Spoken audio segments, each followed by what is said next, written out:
चलिए दोस्तों, जीके के पार्ट 7 में चलते हैं। कृपया वीडियो स्टार्ट करने से पहले चैनल को लाइक शेयर सब्सक्राइब जरूर कर देना और कमेंट बॉक्स में कमेंट डाल देना जो भी आपका सुझाव हो। जीके से रिलेटेड जो भी क्वेश्चन हैं ये हर किसी के लिए इम्पोर्टेंट होते हैं, क्योंकि सभी एग्ज़ाम में सबसे ज़्यादा जीके से ही लिए जाते हैं क्वेश्चन, इसीलिए बहुत ही इम्पोर्टेंट होते हैं हर किसी के लिए। चलिए स्टार्ट करते हैं। Question number 61। भारतीय संविधान में अल्पसंख्यकों को मान्यता किस आधार पर दी गई है? धर्म। भारतीय संविधान में धार्मिक और भाषाई आधार पर अल्पसंख्यकों को मान्यता प्रदान की गई है। Question number 62। निम्नलिखित में से कौन सी व्यवस्था विधि द्वारा शासन सिद्धांत के विपरीत है? विशेषाधिकार तथा प्रतिरक्षा। व्याख्या है, विशेषाधिकार तथा प्रतिरक्षा की व्यवस्था विधि द्वारा शासन सिद्धांत के विपरीत है।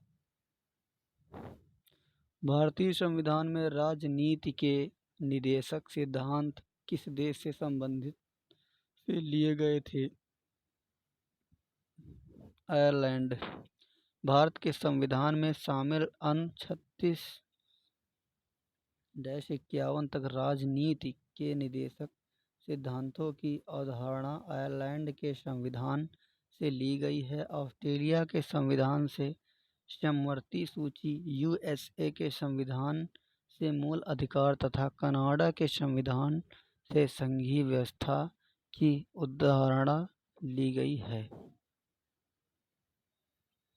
क्वेश्चन नंबर 64 है, सरकार के राष्ट्रपति प्रणाली के अधीन कार्यकारिणी के सदस्य विधानमंडल के किसी भी सदन के सदस्य नहीं होते हैं। सरकार के राष्ट्रपति प्रणाली के तहत कार्यकारिणी के सदस्य विधानमंडल के किसी भी सदन के सदस्य नहीं होते हैं। यदि राष्ट्रपति अपनी कार्यकारिणी के लिए विधानमंडल के किसी सदस्य का चयन करता है तो उसे अपनी विधानमंडल की सदस्यता से इस्तीफा देना पड़ता है। राष्ट्रपति प्रणाली के में कार्यकारिणी के सदस्य राष्ट्रपति के प्रति उत्तरदायी होते हैं। 65। राष्ट्रपति राज्यसभा के लिए उन व्यक्तियों में से जो कला, साहित्य, सामाजिक सेवा आदि के क्षेत्र में ख्याति प्राप्त है, निम्नलिखित में से कितने व्यक्तियों का नामांकन कर सकता है? 12। भारतीय संविधान के अनुच्छेद 80 के उपबंधों के अनुसार राष्ट्रपति द्वारा मंत्रिपरिषद की सलाह पर कला, साहित्य, विज्ञान व सामाजिक सेवा के क्षेत्र से संबंधित 12 व्यक्तियों को राज्यसभा के सदस्य के रूप में नामित किया जाता है। 66। निम्नलिखित में से व्यक्ति कौन है जो अनुच्छेद 143 के अधीन किसी मामले को सलाहकारी राय के लिए भारत के उच्चतम न्यायालय को भेज सकते हैं? भारत के राष्ट्रपति।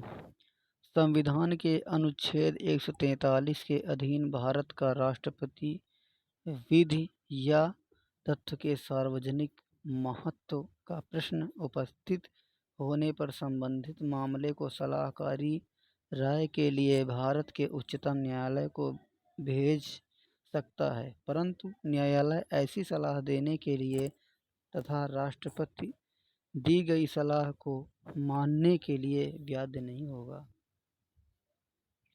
Question number 67। निम्नलिखित में से कौन सी नियुक्ति भारत के राष्ट्रपति द्वारा नहीं की जाती? लोकसभा अध्यक्ष। लोकसभा अध्यक्ष का निर्वाचन लोकसभा सदस्यों के द्वारा किया जाता है। राष्ट्रपति अपनी कार्यपालिका शक्तियों के अधीन भारत के मुख्य न्यायाधीश, वायुसेना अध्यक्ष एवं थल सेना अध्यक्ष को नियुक्त करता है। नंबर 68, भारत का राष्ट्रपति अपने पद पर पुनर्निर्वाचन के लिए कितनी बार खड़ा हो सकता है? जितनी बार चाहे। कोई भी व्यक्ति जो राष्ट्रपति के रूप में पद धारण करता है या कर चुका है, संविधान के अनुच्छेद 57 के तहत उस पद के लिए पुनर्वाचित हो सकता है।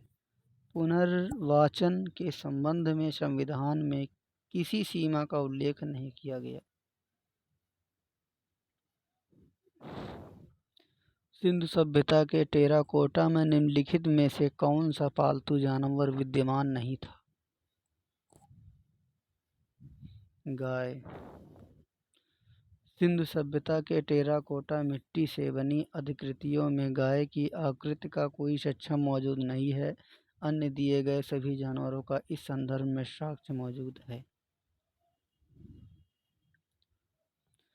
निम्नलिखित में से किस विदुषी ने वाद विवाद में अजेय याज्ञवल्क्य को चुनौती दी थी?